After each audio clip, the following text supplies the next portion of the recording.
Welcome back to part 3 of this Formula 1 2023 season review. Today we're going to be talking about Franz Tost, AlphaTauri and all of their drivers.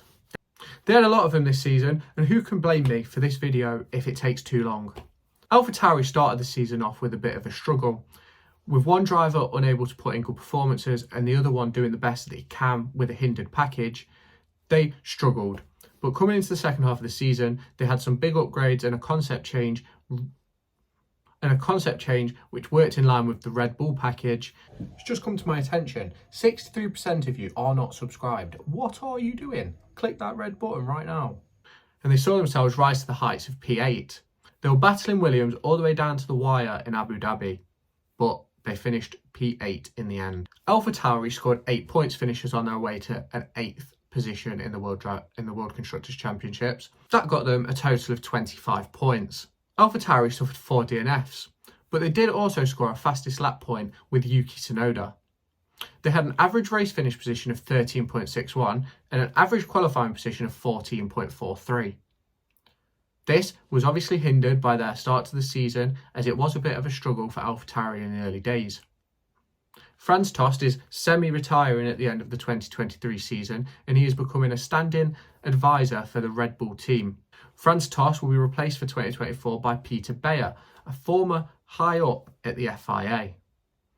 He had a lot of involvement in Abu Dhabi 2021, and although I won't get into that, we all know what I'm thinking. Being part of the Red Bull family, AlphaTauri often go through a range of drivers. This season saw the biggest changes of them all. AlphaTauri used 4 drivers this season, all drivers within the Red Bull family. They started the season with Yuki Tsunoda and Nick de Vries. They ended the season with Yuki Tsunoda and Daniel Ricciardo. Liam Lawson filled in for a few races for Daniel Ricciardo. Yuki Tsunoda saw all these changes, but his performances didn't change. He beat every single one of his teammates. We'll start off by talking about Yuki. He was the only driver in the AlphaTauri to compete in all 22 races. As a result of him being the only one that completed the 22 races, he had the most points finishers. He scored points on 6 occasions. This led to finishing P14 in the Drivers' Championships with a total of 17 points. Yuki did suffer from 3 DNFs, but he did score a flying lap point. Yuki Tsunoda had an average finish position of 13.18 and an average qualifying position of 13.45. Obviously hindered by the early struggles of the AlphaTauri, Yuki Tsunoda will be looking to next season with wide open eyes. It's publicly known that AlphaTauri are moving more towards Red Bull. They're going to be using a lot of the parts that they are allowed to use within the FIA regulations. They'll be hoping that they can be within the points a lot more often next season. Now, let's talk about Nick de Vries. He only lasted until Hungary before he was axed by Helmut Marko and Christian Horner to be replaced by the Australian Daniel Ricciardo. Nick de Vries collected 0 points and finished 22nd out of 22 in the World's Drivers' Championship. Nick de Vries did suffer 1 DNF, but his average finish position was 15.9 and his average qualifying position was 17. Obviously, AlphaTauri were looking for change as they brought in Daniel Ricciardo. Daniel Ricciardo completed the Hungary, Spa and Zandvoort Free Practice 1 before breaking some bones in his wrist. This led to him not being able to drive for around 6 races where Liam Lawson stepped in. Daniel Ricciardo did return and had a brilliant finish at the Mexico GP, where he scored 6 points, which led him to 17th in the Drivers' Championships. Daniel Ricciardo had an average finish position of 12.71 and an average qualifying position of 14th place. Daniel Ricciardo will be hoping to take his end of season form into 2024. He's eyeing up that seat.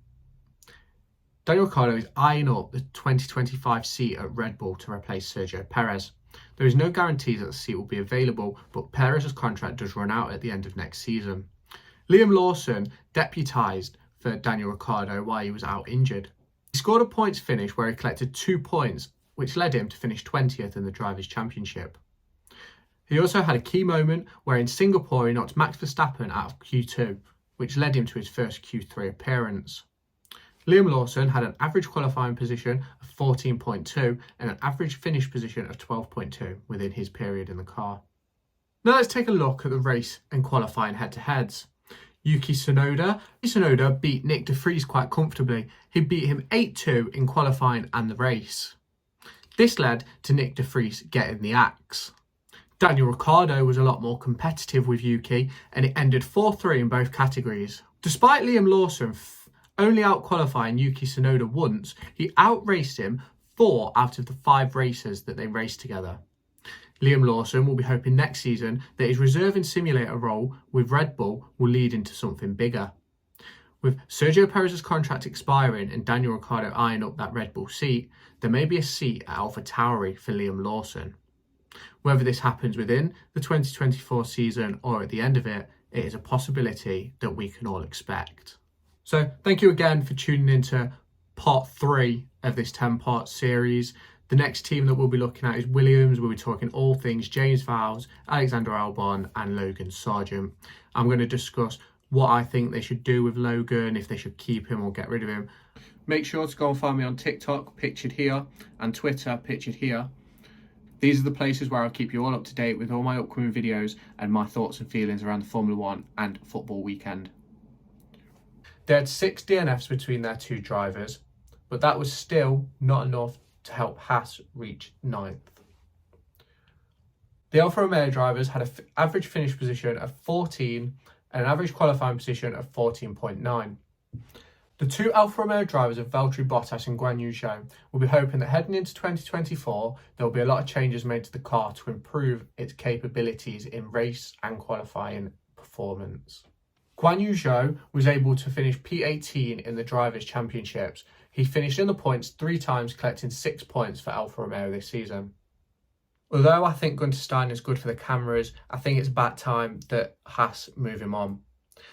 They haven't made the jump in performance which they were expecting to do into this new regulation set. They gave up an entire year of 2021 where they hired Mick Schumacher and Nikita Mazepin as rookies, didn't develop the car with pure focus onto this new regulation set. Although this was a decision that Gunter, the development team, made, they have now finished 10th again. And although the grid is tighter this season,